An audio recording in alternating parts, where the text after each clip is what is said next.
이런 사람을 참 멋있는 사람입니다.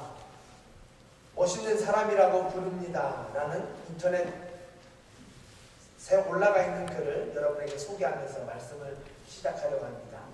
이 글을 소개하면서 그 반기문 유엔 사무총장의 사진이 함께 있었는데요. 그 사진과 함께 우리는 이런 사람을 참 멋있는 사람이라고 부릅니다.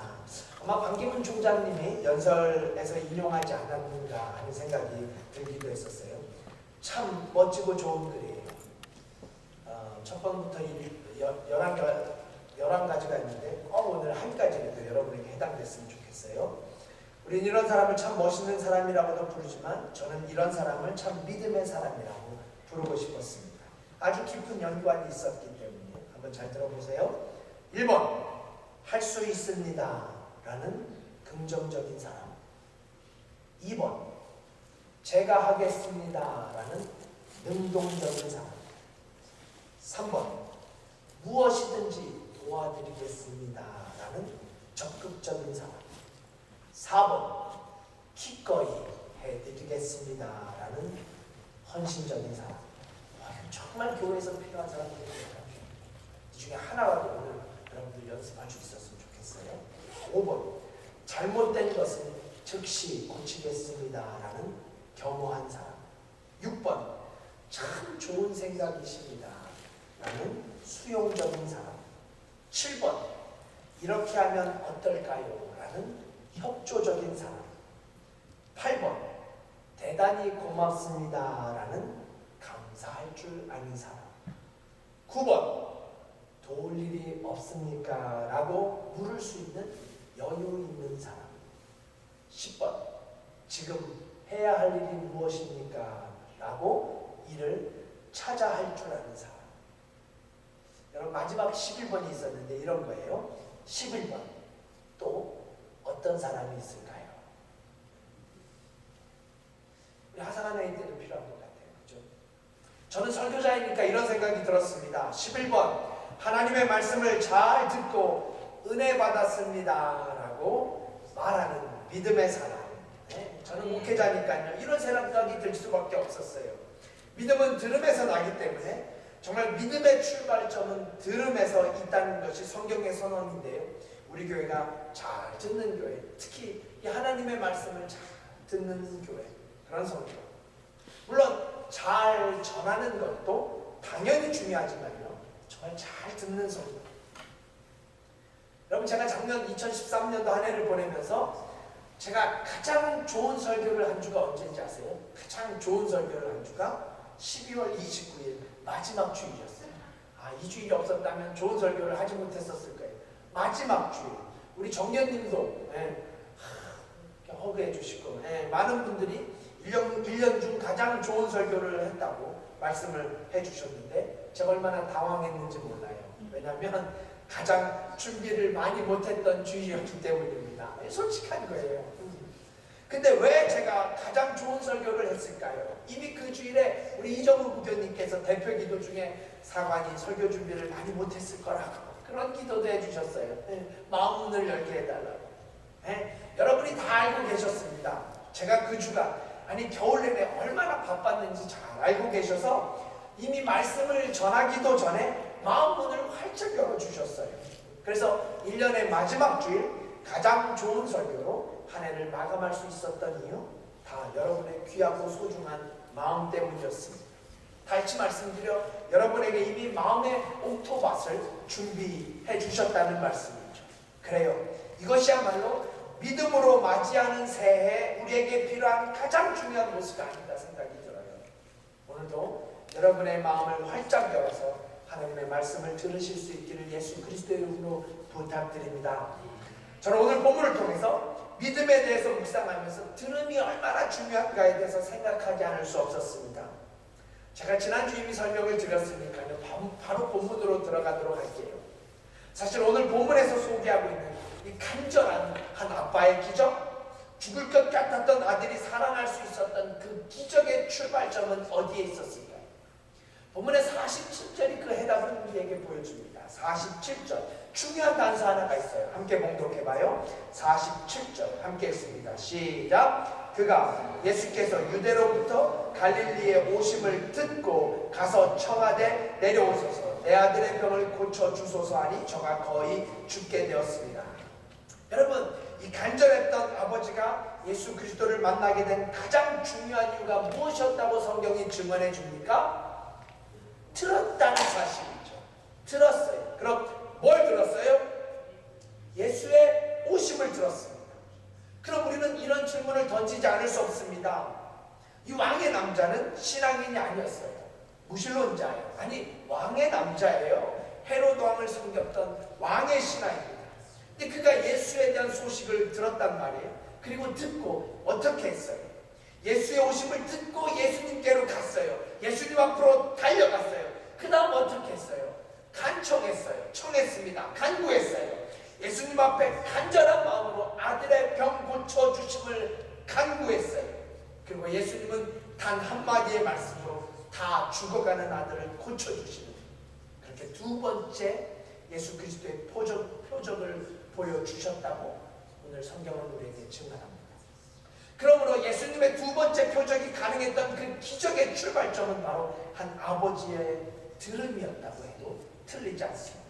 한 아비가 예수님에 대한 소식을 들었어요. 그리고 예수님에게로 나아가게 됩니다. 자, 그런데요, 우리가 이쯤에서 자동적으로 생각나는 말씀, 믿음은 어디서부터 나요? 들음에서부터 납니다. 아멘. 믿음은 들음에서부터 난다라는 이 중요한 말씀을 논하기 전에 계속 가시지 않는 의문점 하나가 있게 돼요. 아마 지난주부터 오늘까지 2주에 걸쳐 말씀을 묵상하는데 성경 말씀에 집중하시는 분이라면 동일한 질문이 생겼을 거예요. 그게 뭐냐면, 이 아버지가 예수에 대한 소식을 들었습니다. 갈릴리로 오신다는 소식을 들었어요. 유다 사마리아부터. 그리고 예수님께 허겁지겁 달려갑니다. 가버나움에서 갈릴리까지 저는 분명 달려갔을 거라고 믿습니다. 아들이 죽어가는데 뭐가 중요하겠어요? 뭐가 중요하겠습니까? 뛰어갔을 거예요. 달려갔을 거예요. 그리고 결국 예수님을 만나 아들에 대해서 간청하게 됩니다. 바로 이때 이 장면을 정지화면으로 놓으시고 좀 더 구체적으로 따져봅시다. 이미 우리가 알고 있듯이 이 사람은 신앙인이 아닙니다. 비신앙인이에요. 교회를 다니던 사람이 아니었어요. 거룩거룩 찬송을 부르던 사람도 아니고 기도를 드렸던 사람은 더군다나 아니었습니다. 그런데 이미 이 남자의 모습에는 예수님을 분명하게 알고 있는 듯 합니다. 마치 교회 생활을 꾸준히 해온 사람 같아요. 그래서 예수님께서 구원자시고 치료자이시고 능력의 주님이라는 사실을 이미 알고 예수님을 만난 것 같아요. 왜 이런 생각이 듭니까? 예수님을 만나기 위해서 가버나움에서 갈릴리까지 32km나 되는 거리를 단숨에 달려온 것도 그렇고, 예수님을 보자마자 이 남자는 예수님께서 죽을 병도 고칠 수 있다라는 능력의 주님이라는 사실을 알고 그분 앞에 무릎을 꿇고 아들의 나음을 간구했다라는 사실 때문에. 자, 그럼 원래의 질문으로 다시 돌아가 보십시다. 이 사람은 비신앙인이에요? 교회를 다니는 사람이 아니었어요. 그런데 어떻게 예수님에 대해서 알고 있었을까요? 도대체 어떻게 예수님 앞에 나오면 치유받고 구원받고 병고침을 받는다는 사실을 알 수 있었단 말입니까? 여러분은 이 질문에 대해서 어떻게 대답하시겠어요? 자, 이 질문을 푸는 아주 중요한 좋은 정답 하나가 있습니다. 이동원 목사님은 이 본문을 설교하면서 이 왕의 신하가 믿음으로 주님 앞에 나올 수 있었던 이유는 그가 그 당시 갈릴리에 퍼져 있었던 소문을 믿었기 때문이라고 설명해요. 그러니까 예수님께서 갈릴리로 오신다는 소식을 듣고 예수님을 만났지만 이미 그 전에 예수님에 대한 소문을 듣고 듣는 것에만 그쳤던 것이 아니라 그 소문을 믿고 예수님 앞으로 나오게 됐다라는 말씀이에요. 네, 저도 전적으로 동의합니다. 아주 일리가 있는 의견이에요. 물론 다른 의견도 존재합니다. 그저 죽어가는 아들을 보고 지푸라기라도 잡는다는 심정으로 예수를 찾았을 것이라고 설명하기도 해요. 하지만 저는 여기에는 동의하지 않습니다. 왜요? 지푸라기를 잡는다는 게 비신앙인에게는 예수를 찾는 것보다 무당을 찾고 우상을 찾는 게 훨씬 더 편한 일이기 때문에, 훨씬 더 쉬운 일이고 훨씬 더 쉽게 할 수 있는, 즉 이 왕의 남자도 예수를 찾는 게 아니라 헤롯 왕의 신전을 찾고 여기저기 세워져 있었던 우상 앞에 나아가는 것, 그 우상 앞에 간절히 기도하는 것, 이것이 훨씬 더 나은 지푸라기를 잡는 신전일 수 있기 때문입니다. 그러므로 저는 이동원 목사님의 의견과 같이 이 남자가 이미 예수님에 대한 소문을 듣고 그 소문을 믿고 있었다고 그렇게 믿습니다. 예수님에 대한 소문을 듣고 그 소문을 믿었어요. 고로 들었던 소문이 예수님 앞에 나오게 했고 드디어 그 들음이 주님을 믿는 참 믿음의 소유자가 됐다라는 결론을 우리가 결론을 내게 됩니다. 자, 우리는 여기서 잠시 여러분과 소문에 대해서 생각하지 않을 수 없습니다. 소문은 정말 중요합니다. 정말 중요해요. 말씀을 준비하다가 이솝우화에 이런 유머가 덧붙인 그런 글을 읽은 적이 있었습니다. 3일 동안 굶주린 호랑이가 드디어 토끼 하나를 발견하고 한 방에 낚아챕니다. 근데 이 토끼가 전혀 당황하지 않고 호랑이의 뺨을 때리면서 나라 이 호랑이 새끼야 그랬어요. 순간 어안이 벙벙해진 호랑이가 얼떨결에 토끼를 놔주게 됩니다. 이제 하루를 더 굶어서 사흘을 굶게 됐어요. 근데 운 좋게 또다시 토끼를 발견하고 역시 한 방에 낚아챕니다. 근데 이 토끼가 잡히자마자 호랑이의 뺨을 치면서 놓지 못할까 이놈, 또다시 충격에 쌓이는 거죠. 멘붕이 왔어요. 호랑이 본인도 모르게 놔주게 됩니다. 이제 더 없는 충격에 빠진 호랑이가 일주일을 굶은 채 또다시 운 좋게 토끼를 만나게 돼요. 이제 마음의 각오를 단단히 합니다. 내가 무슨 날이 있어도 정신 바짝 차리고 저 토끼를 잡아먹어요. 역시 한 방에 토끼를 낚아챘어요. 이 토끼는 분명 그 토끼가 아니었습니다. 다른 토끼였어요. 그런데 호랑이는 이 토끼가 한 말에 쇼크를 받아 그만 죽어버렸다고 해요. 토끼가 호랑이에게 이렇게 말했기 때문입니다. 하하, 이놈 소문 다 났다. 이거 놓고 꺼지거라. 소문 다 났다. 다 이해되셨죠? 이솝우화 같은 이야기지만 이미 토끼 사회에 났던 소문이 얼마나 무서운 것인지, 소문이 갖는 힘이 얼마나 큰지를 여지없이 보여주는 유머가 될 수 없습니다. 그럼요, 소문에는 힘이 있습니다. 소문에는 소문만이 가지고 있는 힘이 있어요. 파워가 있어요. 그래서 때론 어떤 소문 때문에 한 사람이 죽기도 하고 살기도 합니다. 소문이 한 사람을 사회에서 매장시키기도 하고 스타가 되기도 합니다. 소문이 가진 힘이 있기 때문이죠. 그래서 우리는 소문에 대해서 때론 민감할 필요가 있다는 생각이 듭니다. 여러분, 교회에도 소문이 납니다. 그렇죠. 교회도 소문이 나요. 목회자도 소문이 납니다. 아니, 어쩌면 이민사회에서 교회와 목회자는 소문나기에 가장 좋은 소스가 아닌가 하는 생각이 들어요. 이민사회에서 교회와 목회자는 소문나기에 가장 좋은 역할을 하는 게 사실입니다. 예수님 당시에도 소문이 있었어요. 예수님에 대한 소문이 있었습니다. 여기저기서 수군거리는 예수님에 대한 소문이 있었어요. 이게 성경의 증언입니다. 그런데 그 소문을 들었던 이 왕의 남자의 마음이 열리기 시작했다는 것이죠. 예수님에 대한 소문, 메시아에 대한 소문, 구원자에 대한 소문, 전혀 크리스찬이 아니었음에도 불구하고 이 남자는 소문에 대한 믿음이 있었어요. 소문에 대한 신뢰가 있었어요. 아니, 소문을 듣고 이 남자는 분명 듣는 것에만 그치지 않고 그 소문을 믿었다는 증거를 우리는 본문에서 분명하게 발견하게 됩니다. 자, 그럼 여러분, 이제 이 부분을 우리 교회로 가져올 필요가 있어요. 말씀드린 대로 소문이 중요합니다. 소문에 파워가 있어요. 소문에 힘이 있어요. 소문 때문에 사람이 살고 소문 때문에 사람이 죽기도 합니다. 교회도 예외가 아니에요. 목회자도 예외입니다. 그럼 이제 우리가 물어야 할 질문은 무엇입니까? 과연 여러분의 교회는 어떤 소문이 있는가요? 과연 우리 교회의 소문은 어떤 소문이 들리고 있습니까? 우리는 진지하게 솔직하게 이 질문에 대한 대답을 살펴볼 필요가 있습니다. 아니, 여러분이 듣고 계신 여러분 교회에 대한 소문은 어떻습니까? 여러분에게도 이 구세군 교회에 대한 소문이 들려지십니까? 들린다면 어떤 소문을 들으시나요? 이 빌라 지역에서 구세군 빌라 한인교회, 우리 교회는 어떤 소문이 들리는 교회입니까? 지난 청년부 연합 예배 때 청년들을 격려한다고 사랑의 교회 목사님과 장로님 한 분이 그 멀리 구세군 캠프장에 오셨어요. 저녁 식사 한 끼를 하고 가셨어요. 제가 잘 아는 목사님이고 아주 잘 아는 장로님이에요. 참 좋은 목사고 정말 좋은 장로님이에요. 제가 사랑의 교회 설교를 갔었을 때 이 장로님이 얼마나 감격하고 좋아하고 기뻐하시던지요. 아마 구세군 사관이 저렇게 설교할 줄 몰랐었다라는 어떤 그런 마음이 있지 않았나 싶어요.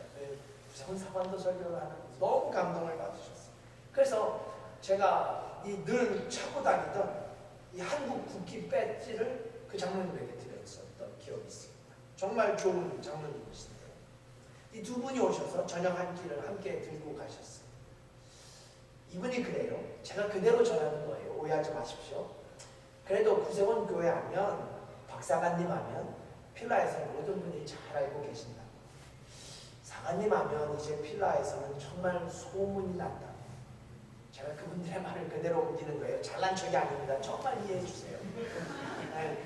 필라 목회를 오래 하면서 나름대로 좋은 소문이 날 수 있습니다. 감사한 일이죠. 좋은 일입니다. 기쁜 일이에요. 교회 목회자가 좋은 소문이 나는 것 나쁘지 않은 일입니다. 그런데 여러분, 이 소문으로 부족합니다. 이건 어느 면에서 위험하고 잘못될 수 있는 부분이 얼마든지 있기 때문에 교회 목회자가 좋은 소문이 나는 것 나쁜 일은 아니지만 진짜 교회의 소문은 교회 목회자가 아니라 교회의 소문이어야 하기 때문에 진짜 교회 소문은 목사나 사관에 대한 소문이 다가 아니라 그 교회의 모습, 교회의 예배의 모습, 교회의 찬양의 모습, 교회가 사명을 감당하는 모습, 교회의 능력, 이런 소문이 진짜 교회를 나타내기 때문이에요. 여러분, 이런 말 들어보셨습니까? 아무리 좋은 나무도 혼자서는 숲이 될 수 없습니다. 아무리 좋은 나무도 결코 혼자서는 숲이 될 수 없어요. 그럼요, 이 말이야말로 정답이 아니겠습니까? 아무리 좋은 나무도, 아무리 큰 나무도, 아무리 멋진 나무라고 해도 나무 혼자서는 절대로 숲이 될 수 없습니다. 여러분, 이 말이 왜 그토록 중요합니까? 이 말이 교회에 왜 그토록 중요할까요? 교회는 나무가 아니라 숲이기 때문이에요. 교회라는 것은 절대로 나무 한 그루가 아니라 숲이어야 하기 때문입니다. 나무 한 그루로 교회는 교회될 수 없습니다. 아무리 훌륭한 나무라고 해도, 아무리 오래된 값어치가 있는 큰 나무라고 해도 교회는 이런 나무 하나로 존재하지 않기 때문이에요. 왜요? 교회는 반드시 숲이어야 하기 때문이에요. 교회라는 공동체, 아니 공동체라는 이 단어마저도 숲을 나타내는 것 아니겠습니까? 그렇습니다. 저는 저희 구세군 교회가 좋은 숲을 이루는 교회가 될 수 있기를 간절히 소망하고 또 소망합니다. 물론 교회 목회자로서 제가 좋은 나무가 되는 것 무엇보다 중요해요. 제가 가짜 나무가 아니라, 제가 썩어 빠진 쓸모없는 나무가 아니라, 소문이 잘못된 소문이 아니라 진짜 제 스스로가 좋은 나무가 되는 것 정말 중요한 일이에요. 그런데 여러분, 이것 못지않게 여러분이 좋은 나무가 되는 것, 이것도 진짜 중요하다는 말씀이에요. 제가 지난주 중에 미국 교회 리더분들과 함께 저녁 식사를 했어요. 미스 중부교들, 미스 린다 부교들, 정교님, 빌 부교들. 왜냐하면 우리 교회의 한글학교 교사를 너무 열심히 해주셔서 제가 1년에 한 번씩은 꼭 초대해서 저녁 식사를 대접합니다. 참 감사한 일이죠. 얼마나 감사하게 그 식사를 좋아하시는지 몰라요. 네. 저희 교회의 축복이 아닐 수 없습니다. 주중에 식사 중에 이런 얘기를 나누는 거예요. 우리 미국 쪽 교회 정교님이 저희 교회 분들 너무 좋으신 분들이라. 네. 제가 지난 그 시간에 이런 얘기들을 많이 들었어요. 네, 이처럼 여러분 하나하나가 정말 좋은 나무가 되는 것. 아니요, 이게 더 중요해요. 이게 더 중요합니까? 왜일까요? 좋은 나무 한 그루, 좋은 나무 몇 그루 가지고는 절대로 건강한 숲을 이룰 수 없기 때문이죠. 네. 저희 교회 담임 목회자인 제가 좋은 소문을 만들어내는 것, 좋은 소문이 나는 것, 중요한 일입니다. 하지만 이것은 턱없이 부족해요. 제가 지금 제 스스로 좋은 소문을 한 번 들었다고 그것 가지고 제가 오만 떠는 것 아니라는 것 다 아시죠? 그죠? 네, 그죠? 네. 이제 이런 거 설명하지 않아도 다 아시리라 믿습니다. 제가 지금 사랑의 교회 목사님과 장로님으로부터 좋은 소문이 있다는 칭찬을 한 번 들었다고 흉파는 게 아니에요. 제가 드리고 싶은 진짜 말씀은 우리 구세군 교회가 좋은 소문이 나야 한다는 말씀이죠. 저희 교회가 좋은 소문이 나야 하고 좋은 소문이 들려져야 해요. 그러기 위해서는 저 이 한 나무로서는 말도 안 된다는 소리죠. 어림도 없는 소리입니다. 왜요?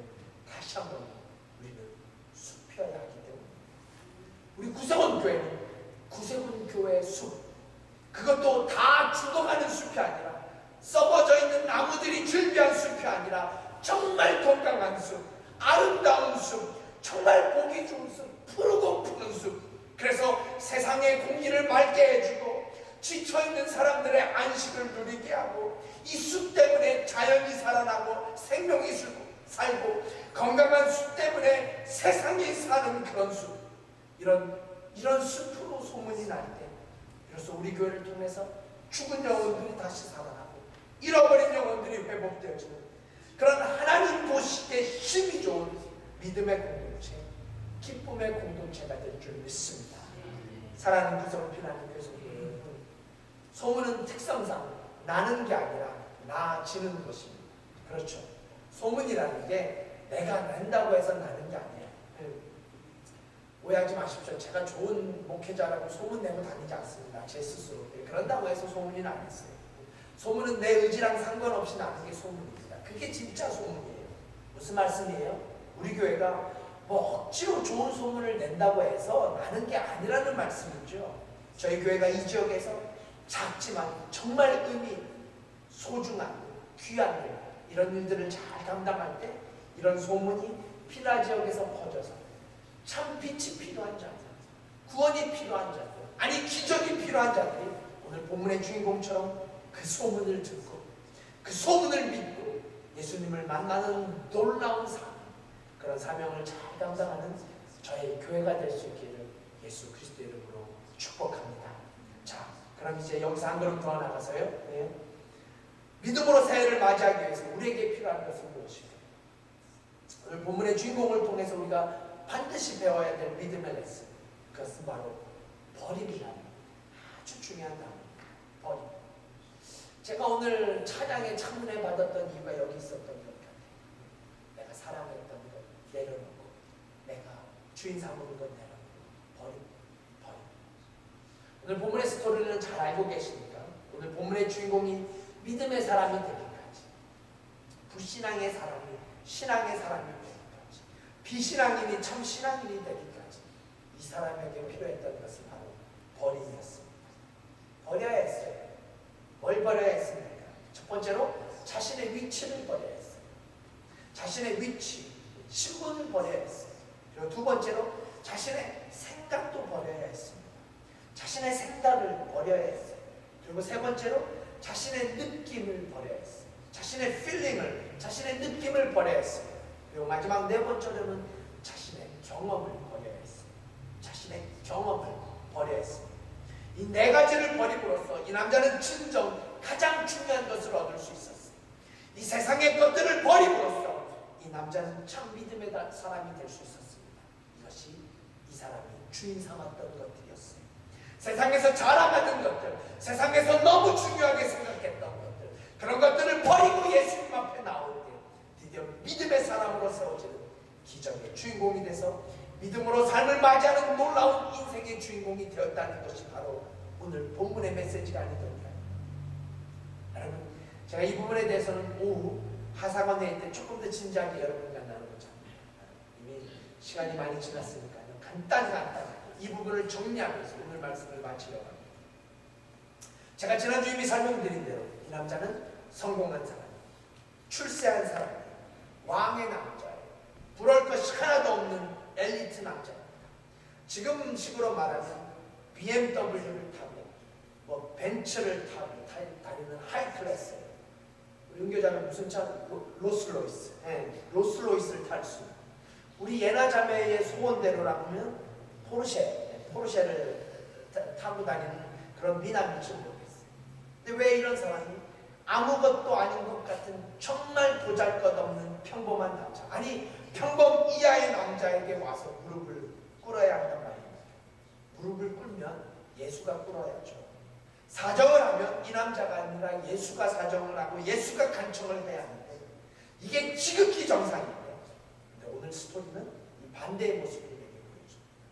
전혀 다른 장면을 우리에게 보여주고 있어요. 무슨 말씀이에요? 네, 여전히 이 남자가 자신의 위치를 고집했다면, 자신의 신분과 자신의 커리어와 자신의 경력을 고집하고 있었다면 오늘의 기적이 가능이나 했단 말입니다.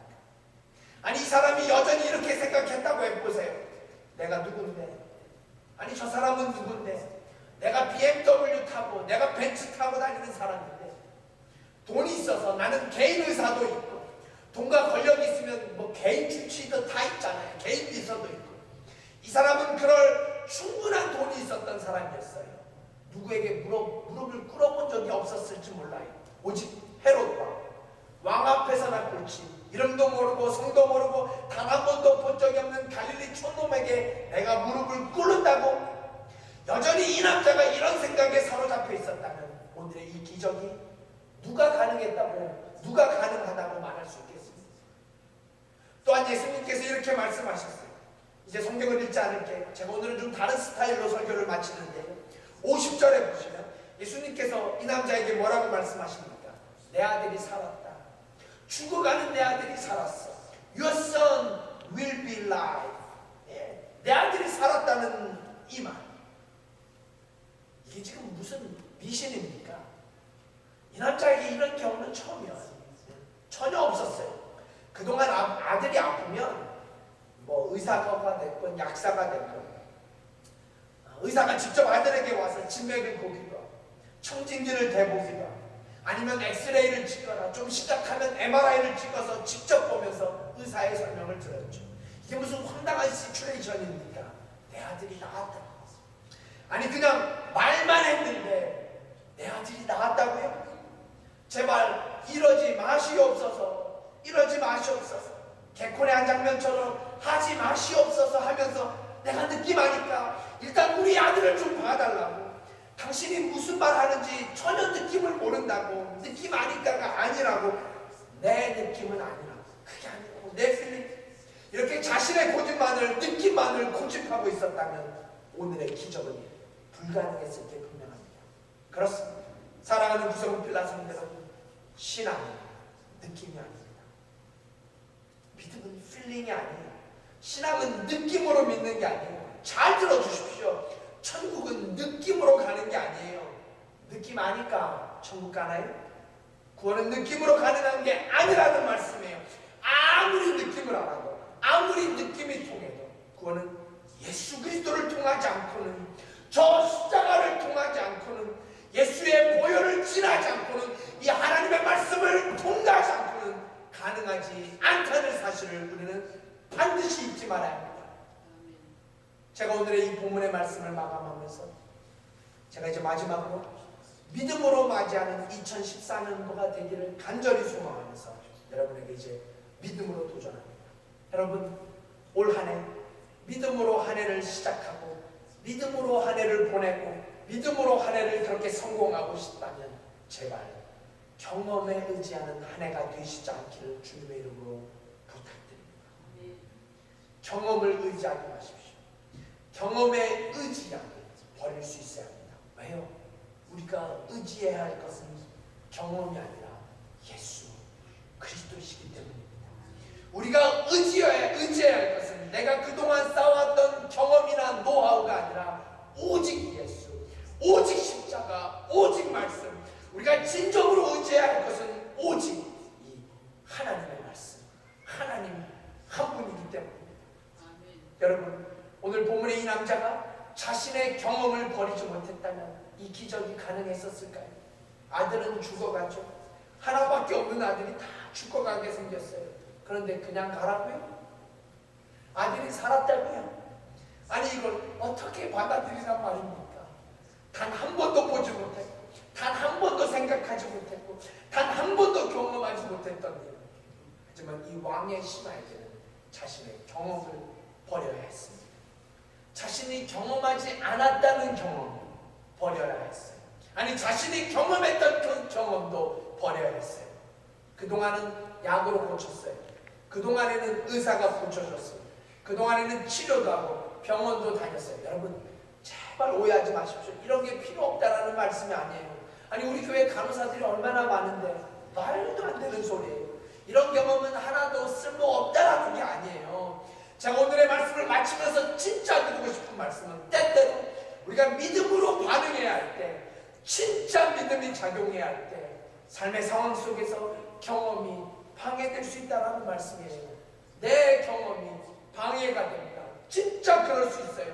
한 번도 저런 경험이 없다고, 내가 지난 교회에서는 그런 경험 한 번도 없었다고, 내가 평생 신앙생활하면서 저런 경험 한 번도 하지 않았다고, 나는 단 한 번도 그런 경험한 일이 없었다고. 여러분, 믿음은 경험이 아닙니다. 오늘 설교 잘 들어주셨으면 좋겠어요. 믿음은 경험이 다가 아니라는 말씀이에요. 경험만 의지할 때 우리의 참 믿음은 방해될 수 있습니다. 경험만 고집할 때 우리가 믿음으로 맞이하고자 하는 새해에 방해가 될 수 있어요. 아니, 저는 오늘의 설교를 이렇게 마치고자 합니다. 제가 홈페이지에도 글을 올렸는데요. 저희 구석원교회라는 이 작은 숲에서 경험하지 못했던 경험, 난생 처음으로 경험하는 믿음의 경험, 예전에는 생각지도 못했던 경험, 내 생각에는 전혀 자리 잡고 있지 않았던 그런 신앙의 위대한 경험, 그런 경험들이 이제 여러분의 찬양이 되고 간증이 되고, 그래서 새로운 믿음의 경험들이 우리의 삶을 더욱더 풍성하게 하는, 우리의 삶을 더욱더 믿음에 푸르게 하는, 그래서 그리스도의 푸른 계절을 맞이하게 하는 믿음의 새로운 경험들이 우리 구세원 필라하는 교회라는 이 숲을 더욱더 푸르게, 더욱더 건강하게, 울창하게, 그렇게 건강하고 아름다운 숲을 이뤄가는 2014년도 그렇게 믿음으로 맞이하는 한 해가 되실 수 있기를 주님의 이름으로 간절히 축원드립니다. 우리 기도하십시다.